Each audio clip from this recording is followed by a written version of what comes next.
feared and feared through Killarney. Now I'm back to hitching with the wind. But if Mickey Flynn should ever find me, I'll throw me call shin all behind me and square off on that son of a bitch again.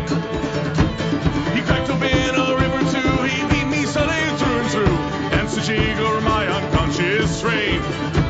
I won me healthy sheriff fights, well lucky son, still happy life since Mickey Flynn beat me dumb and lame.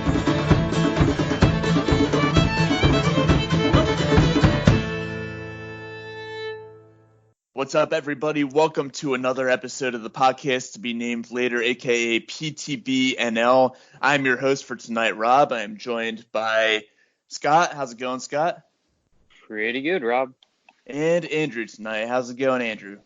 Pretty good as can be. I wish the season was starting in 2 days, but got to move on still. Such is life, man. We all wish that could be starting in 2 days. I think everybody was really looking forward to it, and then coronavirus happened, and the world has come to an absolute standstill right now. So while we're waiting for baseball to kick back up, you can go through, you can listen to all of our shows. You can find us. You can find our show on Twitter at ANYP Phillies. You can find the Always Next Year podcast network at ANY Podcast. You can find our personals. I'm at radio_Rob. Andrew, where can we find you? I'm AJ_Santangelo. And Scott, where can we find you? SP Novik. All right, and you can find our show. We're on Spotify. We're on Apple Podcasts. We're on Google Podcasts. We're on Spreaker. We're on SoundCloud. Just about anywhere you can listen to a podcast, that's where you can find us. And real quick, I just want to give a shout-out to the Jackdaws. They are the artists behind our intro music. They're a very good Irish Celtic rock band.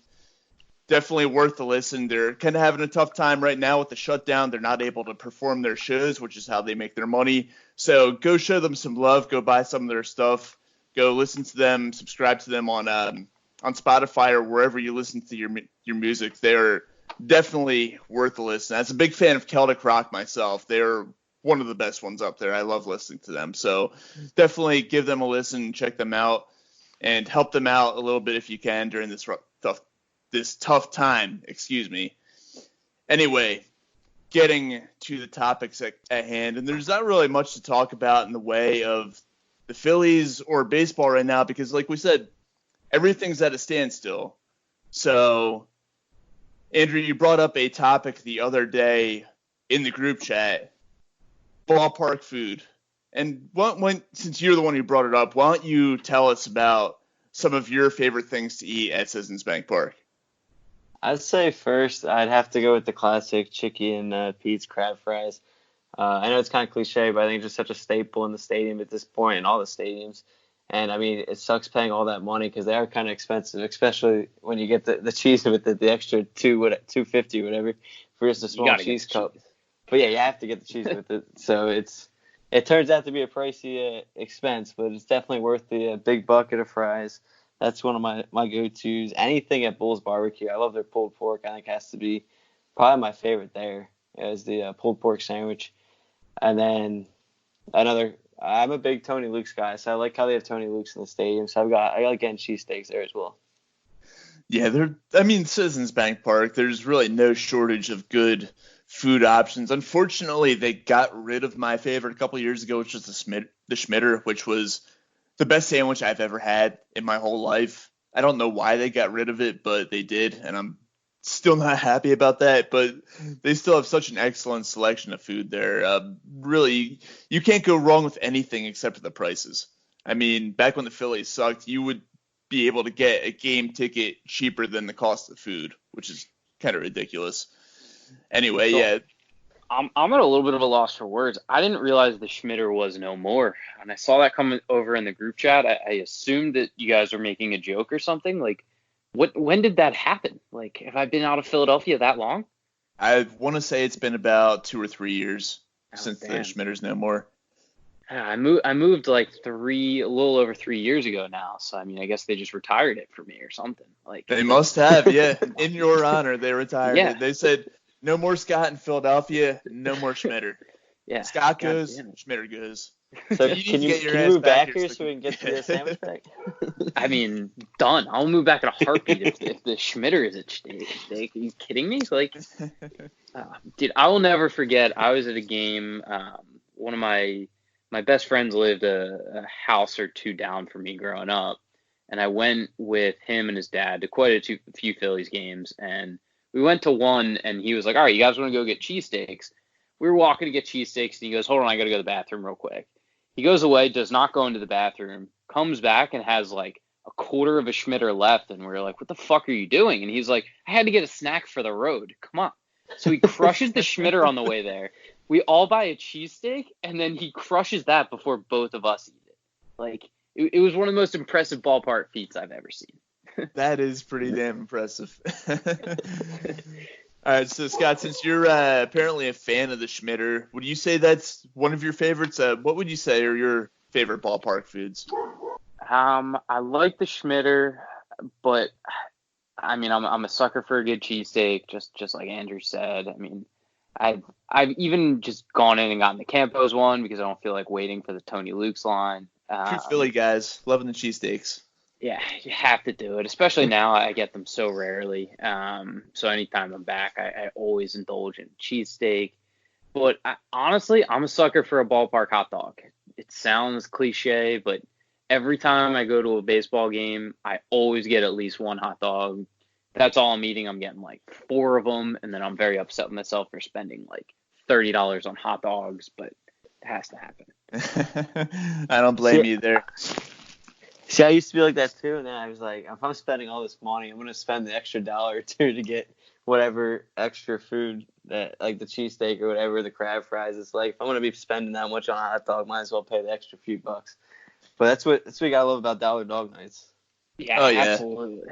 Yeah. I love dollar dog nights, and I think part of it's too is like ballpark food out here isn't particularly great, and I always know that you can rely on a hot dog anytime you're out. So stick to that.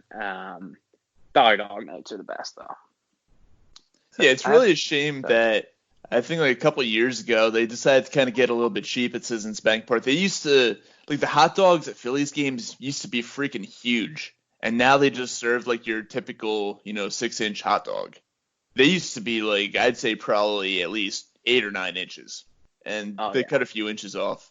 So what are they called, like the jumbo franks or whatever? Yeah, but even the jumbo dogs aren't as big now. They're just a little bit thicker, but they're not as big. Yeah. Do you think maybe we're all just getting old and fat now? That could very well be the case. I've definitely been packing on a few pounds lately. Shane will say that I'm skinny as a stick still, but I used to be legitimately rail thin, and now I'm starting to pack on a few pounds. So I can definitely attest to that. For me, I don't know about you guys. Absolutely. Man. I mean, I'm getting a little heavier now, especially now that I'm locked inside for 97% of my life. I can only just sit here and eat and drink and look at a computer. So I don't Eat, see drink, that problem. and be merry. Yeah. I'm not complaining at this point. Oh God. So all right. So moving on from the ballpark food, some notable things happening related to the coronavirus today, and not related to the Phillies, but it is related to Philadelphia sports. First of all, Josh Harris and the Sixers management group, they eventually walked it back, but they were planning on cutting the salaries of the staff workers at the Wells Fargo Center and the team workers as well. There's a report that came out that said they were going to do it, and then after that report came out, there was such a negative reaction from everyone that Josh Harris said, okay, we're going to walk this one back, and we're going to pay them what we would normally pay them. Andrew, we'll start with you. What's your take on that? When I first read the notification that they were doing it, I think it was late last night. I was like, first off, I was shocked. I know obviously there's been rumors that other companies, like smaller companies, are going to be doing it, but when you see organization like the Sixers and they have $1 billion owner, you're shocked and stunned by that. And yesterday the report comes out that they're going to cut the salaries by 20%, and then today you see they're asking the coaches to accept it as well. And it's like you're just like dumbfounded by it, and it just shows more about how ridiculous this organization has been these last few years, and how much they're letting Twitter and fans kind of almost help run the team. They just see the backlash, and then Embiid comes out and he says that he'll help and donate $500,000. I think that really kind of forced their way into reversing their actions. And when it comes out saying the Sixers are going to pull back, and then you see the statement they released with the apology, admitting that they were wrong and stuff, it's almost like, they're basically admitting that the fans helped without saying so, and it just makes the organization look extremely bad. And without any games, they found a way to lose. It was such a vapid apology, though. I mean, there was no way that they were going to walk that back if, Joel Embiid didn't come out and do what he did, and if there wasn't such a negative reaction to it. If it wasn't for that, they probably would have carried through with it, which is pretty despicable, but not really surprising for Josh Harris because he is pretty much a despicable person. So, Scott, what's your take on the whole situation here? So I understand that businesses are going to need to make cutbacks now. I think the fatal flaw that the Sixers made was being the first professional sports organization to announce this. I don't know who in their PR department needed to or cleared this and green lighted it and said, yeah, we can put something out like this and say that we're doing it. They should be fired, and that'll save some salary for the Sixers. But the fact that they moved first and made the first, honestly, I haven't even been reading that companies have finally, lowered salary yet. I'm sure it's happened, but this is the first time it's come up. It's just such a tone deaf response, and they need to endure the storm a bit more and be able to show that they're actually losing money and show that there's a true hardship. I get it. It's just, it was way too soon. Josh Harris is a despicable person. So, I mean, obviously his reputation is not going to help in this one. And just the way they did it too, just like in a small Twitter announcement saying they're going to reduce payment. I'm sure they sent out an email to everyone and they all read it and were heartbroken and very upset and angry at home. It was just tasteless. The way they did it wasn't good. The way it's released wasn't good. The whole thing of trying to pay people who need money now more than ever, less than, what they're owed and what they agreed to be paid isn't good. It's just going down a bad path, and I'm glad that they walked it back, but I don't think we'll recover from this one in the public eye for a while. Yeah, it's bad when they go ahead and they do something like this before even James Dolan and New York Knicks did it. Yeah. I mean, if you gotta keep his band paid, right? If you pull a dick move before James Dolan does, you're pretty fucking bad. Yeah. So it's really a bad look for the Sixers, and it comes in a year that up until the stoppage of play was pretty much full of bad looks for the Sixers, from their play on the court to the whole Brett Brown situation and all that. And it's a bad ending to I don't want to say ending because they still may resume play, but it's a bad look in what's been a bad year for them. So Josh Harris, sell the team, dude. Please. I think anyone that has listened to me and Andrew and Shane speak on TJ's One of Us kind of knows our woes going through the season and how bad this one has been for us. So from all of us, we kind of just hope that this is over. It was kind of a good escape to get out of the year, and that way we don't have to remember this one too much longer. But yeah, that is for sure. The longer the NBA is on hold is probably the better for the Sixers. And even if they were to resume, just in the sense of with everything that was happening down the stretch there, with the Embiid going down, Simmons going down. I know Richardson was coming back, but he was out for a while, and just everything was going downhill from the second half of this, or after the All-Star break. And this in a way kind of helped it put it to a halt. It did a little bit, and just kind of to tie this back into baseball a little, I think what all major sports need to realize right now is there are very few things they can do that are good unless they're doing something charitable and helping the community. So just stay out of the news. Now is not the time for sports stuff. Let us sit and watch the 2000 NBA championship again, which I've already done. I don't know if you guys have. Moving into baseball. That was 2000 was step over. Yeah. The Pacers and that was 2001 Sixers. Okay. Yeah, it was the Sixers and the Lakers. Okay. Yeah. So I mean, let us sit back and watch old highlights, but stay out of the news. Don't be the first people in the news. They're cutting paychecks or cutting pay, excuse me, not checks. Don't be the one like making people go into work or whatever. Just enough. Now is not the time for them to draw attention to themselves, and all that is going to come from it is bad things. Josh Harris, I hope you're listening. Certainly not negative attention. If you want to draw attention, do it for the right reasons. Exactly. Joel Embiid, $500,000. Kudos to him. That's a good move, and hopefully some of the players and maybe even some of the coaches and whatnot will start to follow suit with that. That definitely will help alleviate some of the financial pressure on some of the workers doing the kind of things that Joel Embiid did. So kudos to Joe for hopefully starting a positive trend right there.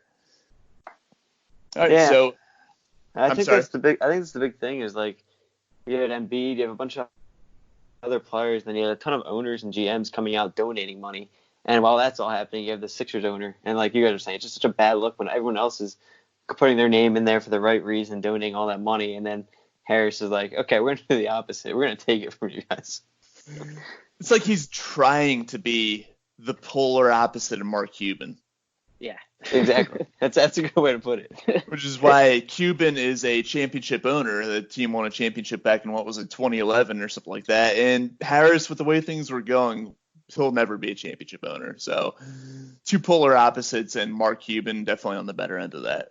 Yeah, for sure. All right, so speaking of the coronavirus that has left us with a lot of downtime, and I don't know how you guys have been feeling it, but I have MLB The Show, and I'm assuming I think you guys both have the show, right?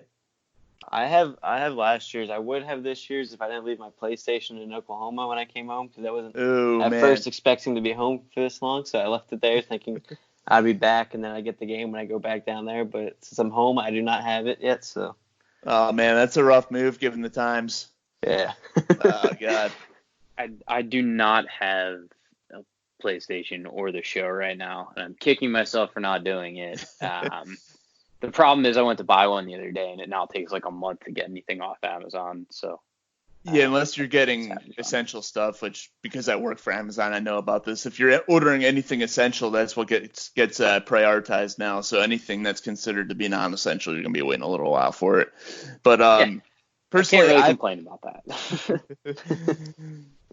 Personally, I've been filling my free time by downloading songs off of YouTube and then going into Audacity, which is what we use to produce our shows here. I've been using Audacity to edit these songs and, make the sound quality good enough to put them onto a flash drive and then use the flash drive on the PlayStation where you can actually download them into MLB The Show, which is one of my favorite things about the game. And then you can use those songs for, stadium cue music, walk-ups. You can use it for the in-game playlist and all that kind of stuff, which is really cool. So that brings me to, I put a poll on my personal Twitter last night going through a couple of the songs I was considering for my Road to the Show player. And so I'm going to ask you guys, and Scott, I'll start with you this time. What's your favorite walk-up song that you know that somebody in the MLB uses, and what are a few of the songs that you would consider using if you were a baseball player? Well, I'm going to cheat on this one a little bit. I think Mariano Rivera walking into Hell's Bells is still something that reigns in my head. And granted, it's not a walk-up song; it's him walking for the bullpen. But fuck it, I was a pitcher. Wasn't that Enter Sandman? Or fuck it, Enter Sandman. Yeah. God damn it, I fucked it up. Well, apparently it wasn't that memorable. But yeah, so that's what every time I hear Enter Sandman, and I was a pitcher, and in high school our coach used to play that when we were working out every once in a while, and it gives me like chills almost, like if I see a video where Rivera's walking in. Fucking hate the Yankees and I fucking hate Mariano Rivera, but it was so iconic. Like you can't tell me if you're a baseball fan when you hear Enter Sandman, you don't think about Mariano Rivera and that devastating cutter. And I think that's the effect of a walk-up song or a walk-in from the bullpen song, whatever you want to call it. Yeah, literally, when I hear that song, I think of two things. I think of Mariano Rivera, and I think of Virginia Tech, who plays it when they enter for their football games. Yeah. That's literally it. But if you were a baseball player, what are some of the songs that you consider using if you were coming off the bat? So I don't know why this has stuck with me since I was in college, but Lupe Fiasco's "The Show Goes On." I don't know Love if you that guys song. have ever heard that. Awesome Love that song. song. I've been using this as my walk-up recommendation and what I would play for, I don't know, it's 10 years, 8 years at this point. I don't think I'm ever going to change it. I think it's the perfect entrance music for anyone, and I highly recommend that you guys steal it. I might actually download that one and put it on the show and consider using it as like my third walk-up song for my player. Yeah. So, what about you, Andrew? What's your favorite walk-up song that was used by an MLB player, and what are some of your favorites that you would use? I would say I don't know if it's my favorite, but I think one that definitely obviously stuck out was, with how long he was in Philly, was Chase Utley's never changing it throughout his entire career, always sticking with the Led Zeppelin Kashmir. And it was just like, it was such a classic song, and it was, I guess, obviously his song, and every time he came up for his entire career. And I think even when he went to the Dodgers, I think he stuck with it, right? I think he did, yeah. Yeah. So I think that's another one that just sticks in my head, and every time you hear that, it just, you think of that song. And then even Carlos Ruiz keeping his song throughout his entire career, by Phil Collins. It was like, just whenever you hear those two songs, it's just like you always think of those two guys because of how long they were here and them never changing it. Yeah, those are two very memorable ones. Definitely Chase. Like, you don't even have to know what's going on. If you're at a ballpark and you hear that song, you know Chase Utley's coming up to bat. Yeah, it's like a WWE like entrance song, kind of like your neck just snaps immediately. Like, oh my God, it's Chase Utley! Like, oh man. All right, so what are some of the songs that you would consider using? I would say I like Imagine Dragons' last album, so I think a couple songs from theirs, Believer, Whatever It Takes, and then Thunder.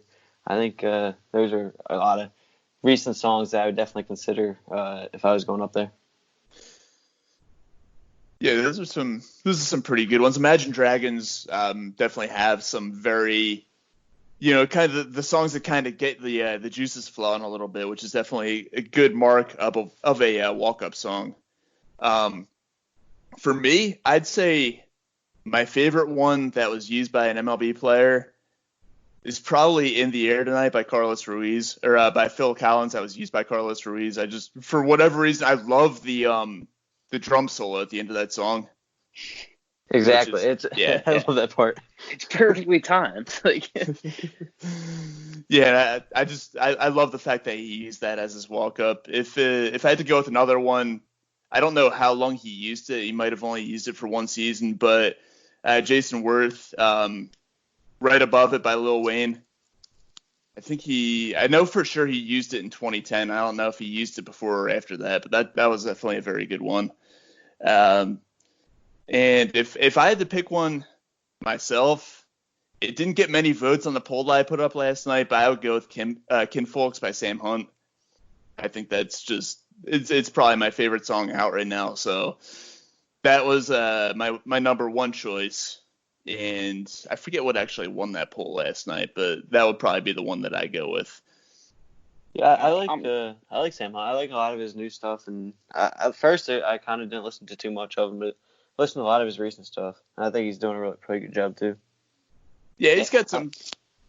He's kind of a lot of the country music purists who claim that the new country isn't country, yada yada yada. All the old heads out there, they always say he's not country, and you could argue that maybe he's not country. Maybe they're right about that, but it doesn't discount the fact that his music is still good.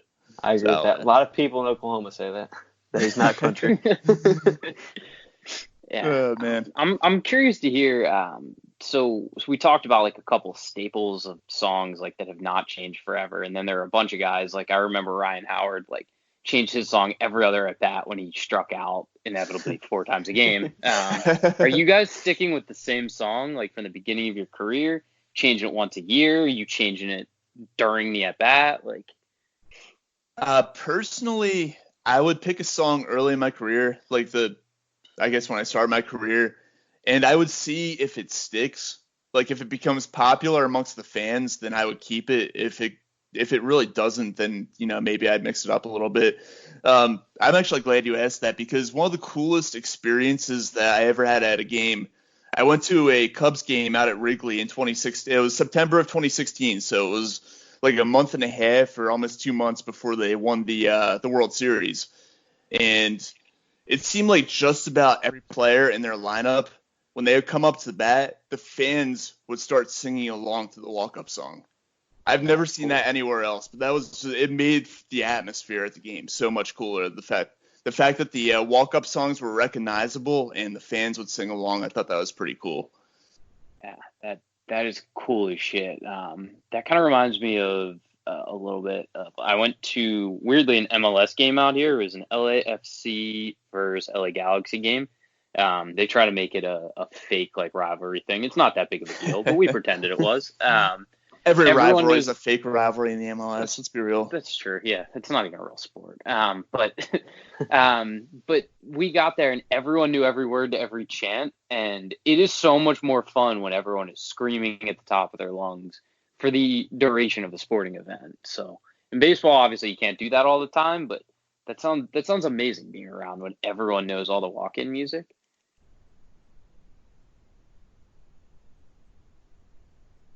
Yeah, I think that would definitely add to the atmosphere. I think I've never been to a soccer game like that, but I think watching all those videos, seeing all the crowds, knowing all the chants, I think that'd be a very cool experience. And that's what I was going to ask about. I'm sure you guys seen it. I forget who it was in the Nationals, but they had Baby Shark as their walk-up song. I wonder what you guys thought about that one. Yeah, it's Gerard Parra. Sorry about the few moments of silence there. My mic actually cut out. So, but yeah, the Baby Shark was Gerard Parra last year. I know that one really caught on because they mentioned it. I think every single game that the Nationals were playing in the postseason. I know I don't like the song gets annoying very fast, but I did think it was kind of cool how much the crowd got back into it. Yeah. See, I don't know about you guys, but definitely for me, I think the crowd's reaction to the walk-up song. You know how in Philly, maybe we didn't sing along to Kashmir, but we got excited. You could hear a buzz in the crowd when that song started playing. So how popular it is with the home fans is definitely a key factor in whether I would keep a walk-up song or move on to another one. Yeah, I think that's what I can't remember what he used, but I think Bryce Harper did something with that, like the first weekend. I know he ended up changing his song like every at bat, but I think the first game or two when he at Citizens Bank Park, I forget what song he used, but I know it was something like that got the crowd into it because it was like such a Philadelphia known thing. Yeah, I think I remember what you're talking about. I can't remember what song it is. I know that for the majority of the season he used a song by Brett Eldridge. I forget the name of it. Drunk on Your Love or something. Drunk on Your Love, yeah. That was his walk-up. So because apparently him and his wife, like that's their favorite song to listen to or something like that. So he kind of used that as like a nod to her, which is pretty cool. Yeah, it's pretty cool. I did not know that's the reason why I picked it. So that's what I heard through the grapevine. I don't know if that's actually the truth. What was it say? Just yeah, we're going to spread that rumor. You heard it here first at the podcast to be named later. Like, Bryce Harper loves his wife. Okay. Who would have guessed? Like, So Bryce Harper used the Fresh Prince theme song in his first couple at bats. There it is. Yep. I don't remember. Do you remember? Was that spring training or was that the start of the regular season? It was his first 2 games after signing the contract in spring training. Yeah, that sounds about right. That was pretty cool of him to do that. Kind of endear himself to the fan base a little bit. He did a lot to really endear himself, but that was a good first step there. So speaking of Bryce Harper, Andrew, you brought up this bracket that you found on Twitter, and they're going through the greatest Philly superstars, and of course Bryce is on there because he is a superstar. Wait, is he on that one? I don't know. He's only been here for a year, so maybe he's not. But yeah, he definitely is a superstar, and so he was not on that one. Yeah, I think it was just too early. Yeah, it's probably the case. He's only been here for a year. But what do you talk about that? that bracket that you found on there, and maybe we can run through some of our predictions a little bit. Yeah, so just the bracket I found on Twitter that it broke it up into the 4 regions, where each region was one of the major sports teams in the city. And so it was you had the Eagles 1 seed, which is Reggie White. Sixers was Julius Erving, Dr. J. Flyers is Bobby Clark, and then the Phillies is Mike Schmidt. So I think that it was just a really cool bracket I saw, especially that I started. I mean, I've been looking at a bunch of different brackets, especially without the March Madness. So I think that was just something else to do in these times where you can't really find a whole lot. So I think if we want to just run through a few matchups that I think were some pretty good ones, is the 5 seed against the 12 in the Eagles region is Randall Cunningham and Nick Foles. And I feel like a lot of that's going to go Nick Foles' way just because of obviously the Super Bowl. But it's just funny because, like, obviously I think overall we'd all agree Randall Cunningham would probably be the better player. And I actually had both of their jerseys. So I love them both, even though I never really got to watch Randall play because I was too young for that. And Foles is a folk hero out here in Philadelphia because of what he did. I was surprised, though, that Foles was the 12 seed. Carson Wentz is the 14 seed. So Foles seeded higher than Wentz, kind of. I don't know about that one. I think I would rather flip them and have Wentz in that 12 spot. Honestly, I would rather have Wentz in the 5 spot over Cunningham, but that's just me. So about some other notable matchups on there. I'd say I think Ryan Howard versus Darren Dalton's a pretty interesting one just because of, I mean, obviously Howard did a lot in his time here, but I think Darren Dalton was such a fan favorite. Howard's a 6 and Dalton's an 11, so I think you could kind of see, you might see Darren Dalton win that one just because of how much of a fan favorite he was through especially those last couple of years. All right, so my favorite matchup on here, sorry to interrupt you guys, but I've been digging through all of this, is Burrow versus Cole Hamels, which is the most just unjustified matchup of all time. The fact that they're ranked that closely. Pat Burrell's an 8, Cole Hamels is a 9. Cole Hamels won us a fucking World Series. Can we show the guy a little respect here? I mean, my bias is showing Cole Hamels is my favorite baseball player of all time. But, I mean, Pat Burrell is awesome. He's a legend. There's so many stories of girls fucking Pat Burrell. But let's face it, the guy just kind of padded his stats, at the end of every game and only hit home runs against the Mets. So I don't know if he really deserves an 8 seed here.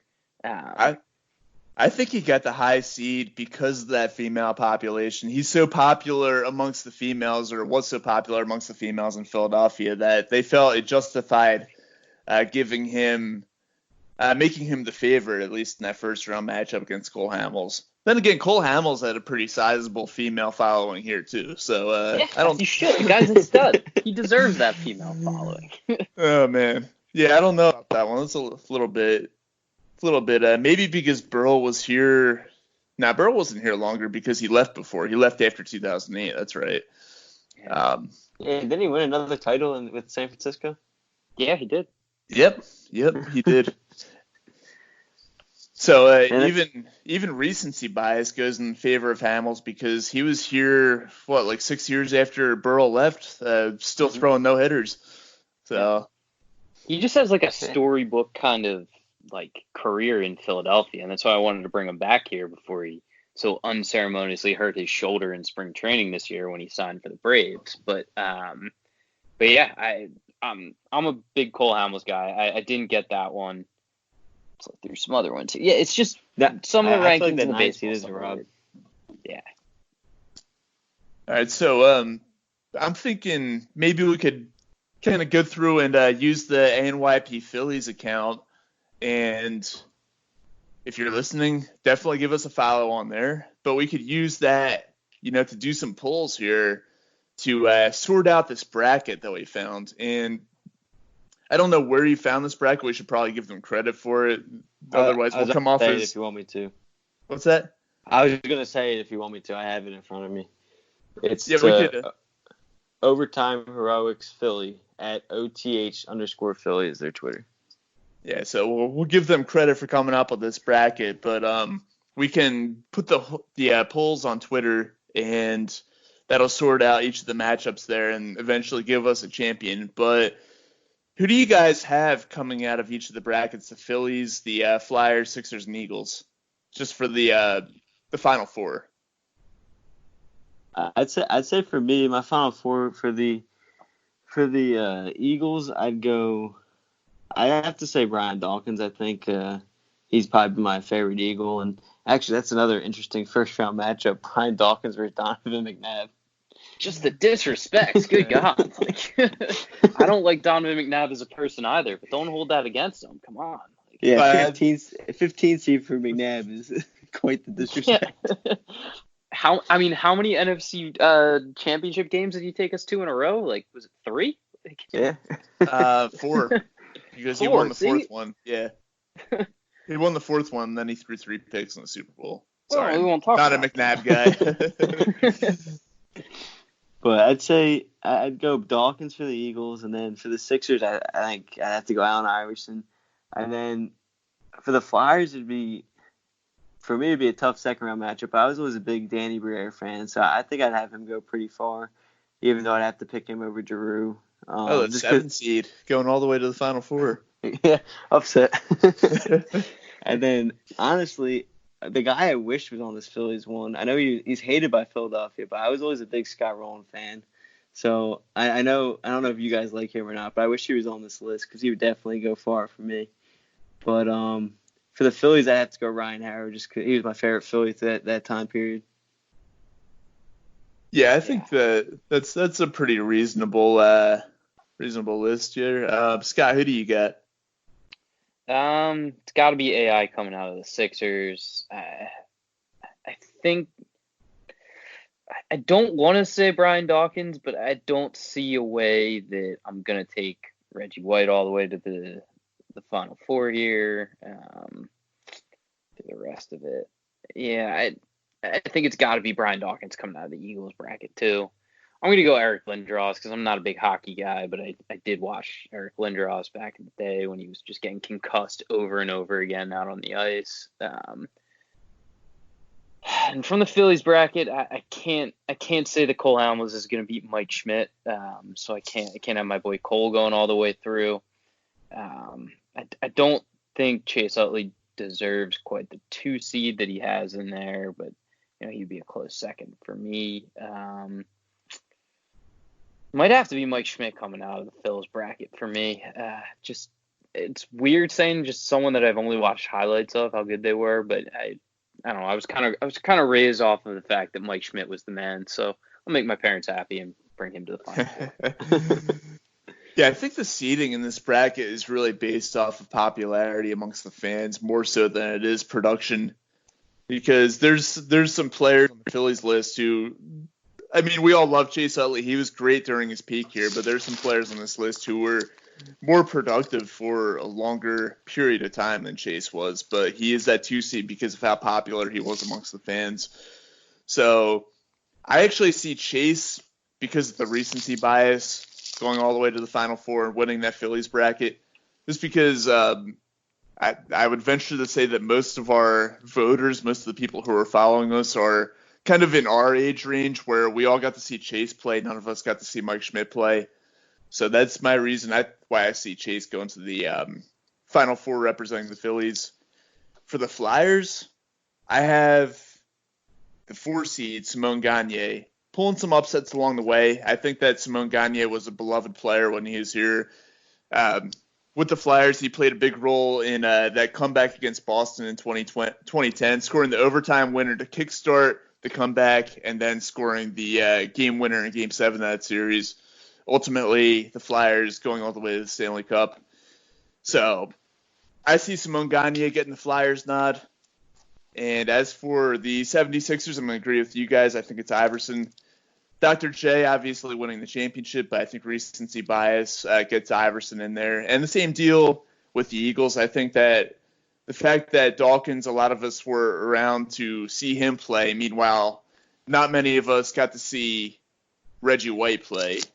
I think Dawkins is going to represent the Eagles in the Final Four there. Yeah, I was always a big Simone Gagne fan too. I think that's a good pick there. I think he was always a fan favorite as well. So I like that pick. Yeah, I'm a little confused too why Scott Rowland's not in here. Because people hated him. That's why. Yeah, but like he was a stud. I Same thing. remember Kurt Schilling's not in here. Like, I used to always go to the games when Scott Rowland would come back, just because I was always a big fan. Everyone would be standing up booing. I'd just be sitting in my seat, kind of like falling down in the seat, not booing them. Oh man, so you were bucking the trend there. I talked about it on the previous show that I was on with Shane. Shane is a Rowland fan, or at least I think he was, the way he spoke about him. I was pretty vociferous in mentioning that I was not a Scott Rowland fan, so I would definitely be one of the people booing there, and I would definitely probably be giving you shit for not booing. yeah, I was gonna say, so you beat up Andrew when you guys were little kids, then? Like, just happened inadvertently. Oh man. Yeah, but like I said, I think the bracket that they made is mostly based off of the popularity with the fans, which is why you see some names like Schilling and Rowland omitted there.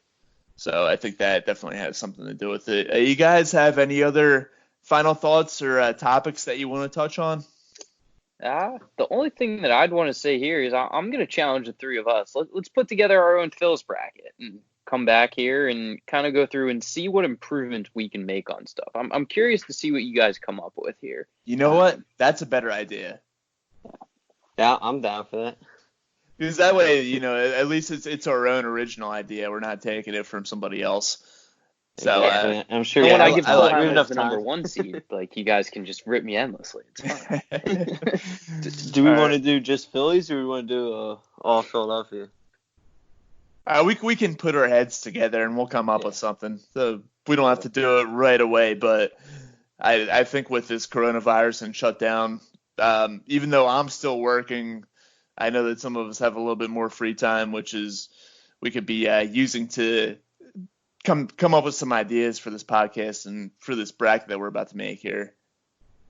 I don't know if you guys have noticed this. Sorry to cut you off, Andrew, but I'm working from home now, and oh my God, I am the most efficient person in the world. I can knock out an 8-hour workday in like 4 hours. So I'm going to be balls deep into coming up with a Phillies like corner of the bracket here. I might have this done in 3 hours. Who knows? All right, we'll hold you to that.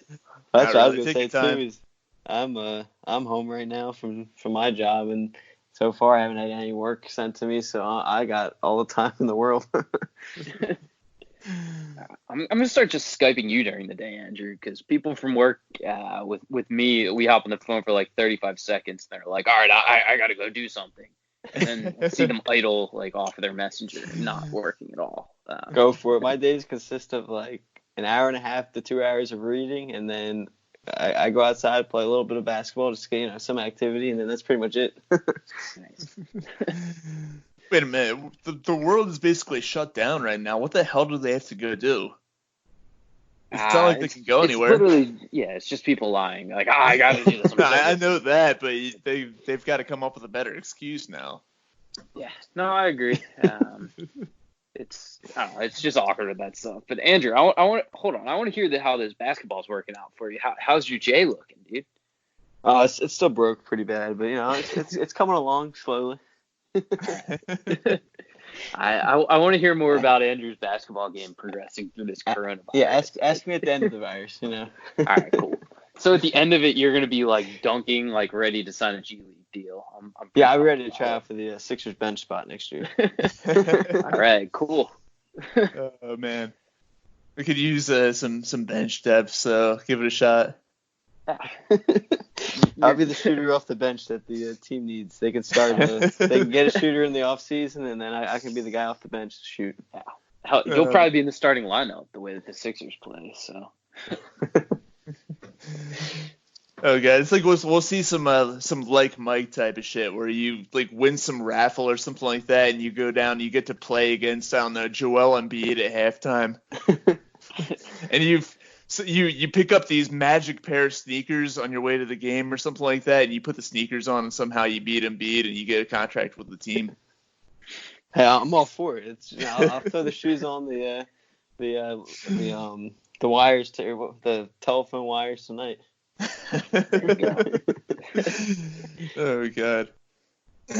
Oh man.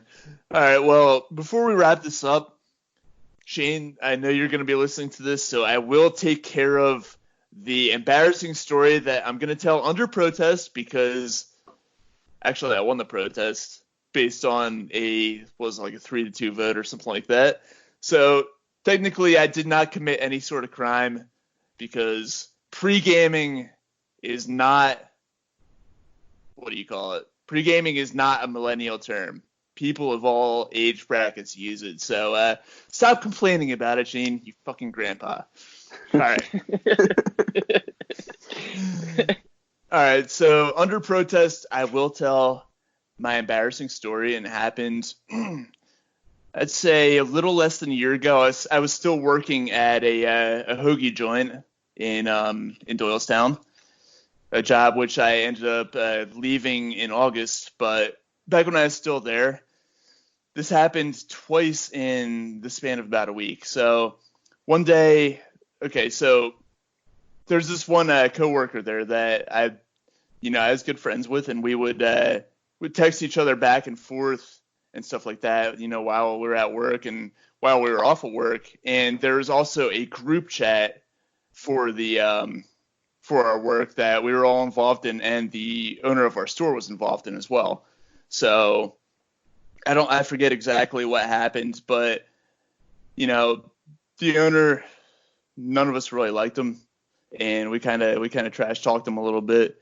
And I had a text that I was gonna send to this friend that I talked to, a personal text, I wasn't gonna send in the group chat, but that person responded to the group chat about something, and all I saw was their name. So I thought it was just the regular, one-on-one chat between me and that person. So I sent like a pretty disparaging remark about the owner that I meant to send to just that person, and I sent it in the group chat that the owner saw.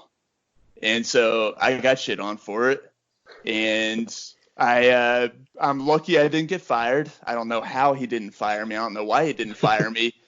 But then the same exact thing, I did it again like 5 days later. And he still, I don't know how he still didn't fire me. I think it's because he had, nobody had any interest in working for him. So he pretty much had no choice but to leave me on. So I sent 2 text messages within the span of a week that were accidentally sent in the group chat that were just absolutely, completely shit talking the owner that he ended up seeing. So it was a rough week for me, but somehow I made it as embarrassing of a story for the owner. Probably more embarrassing the fact that he had to keep you on after that. Like, what is that guy doing? Oh man. Well, to be fair, he kind of deserved it.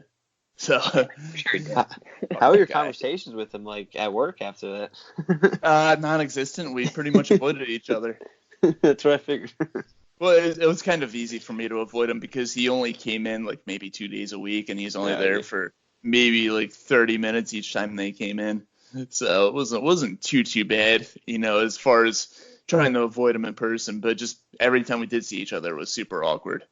And but then what was funny is in August when I put my 2 weeks in, he tried to act like we were all buddy, and he tried to pull some strings to get me to stay, and I was like, nope, I'm out of here, man. So it's funny how that works out, right? I know, right? You go to leave, and then all of a sudden you're the greatest worker ever, according to him. What would happen right now if you hopped back in that group chat and accidentally said something bad about him a third time? Like, oh, now I wouldn't give a shit because I haven't seen him since I left. Yeah. I'm sure it would make for some pretty funny and awkward moments between everybody else who's still there, though. That would definitely kind of stir the pot a little bit.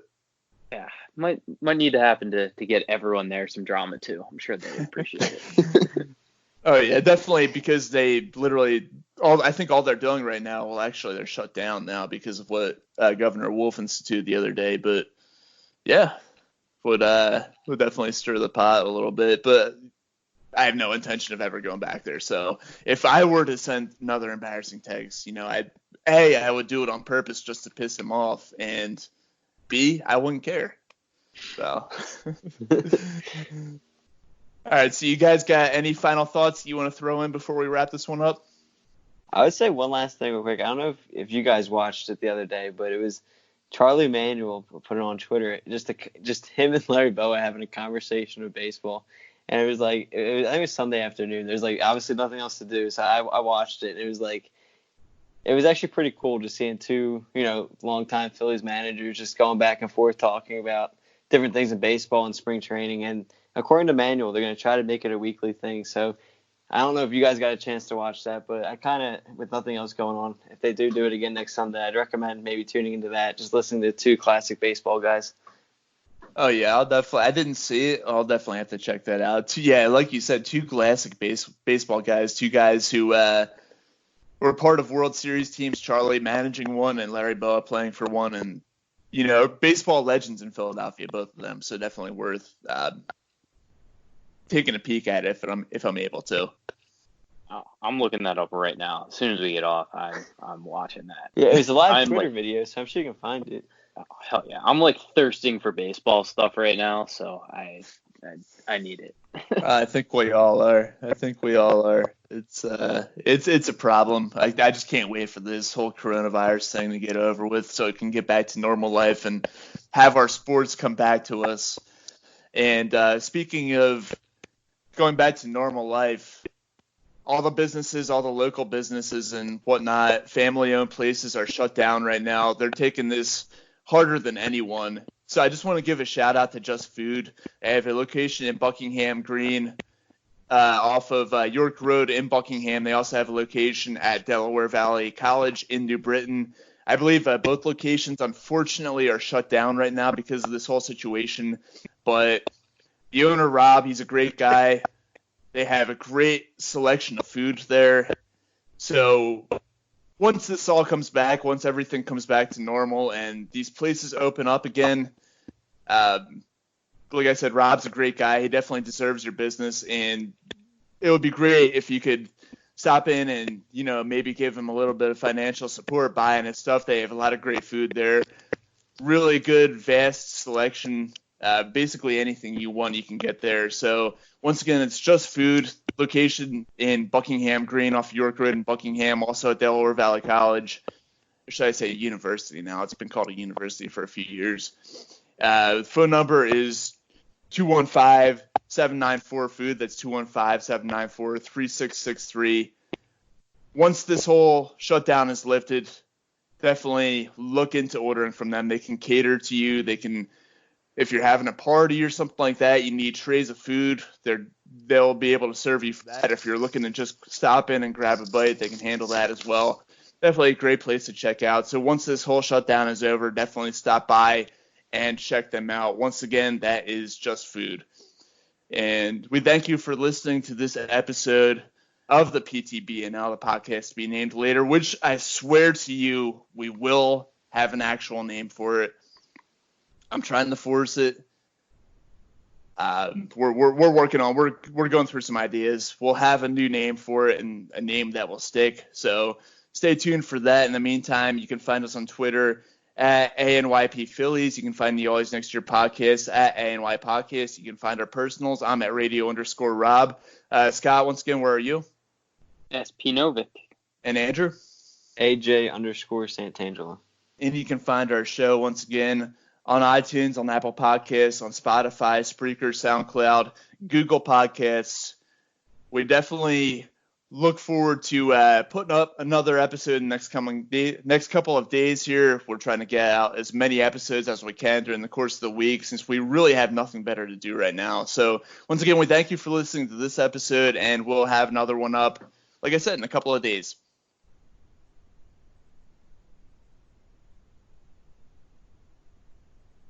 A fighting man I used to be, revered and feared through Killarney. Now I'm back to hitching with the wind. But if Mickey Flynn should ever find me, I'll throw me caution all behind me and square off on that son of a bitch again. He cracked open a river too, he beat me Sunday through and through, and such eager my unconscious this rain. I won me healthy sheriff fights, well, lucky son, still happy life since Mickey Flynn beat me dumb and lame.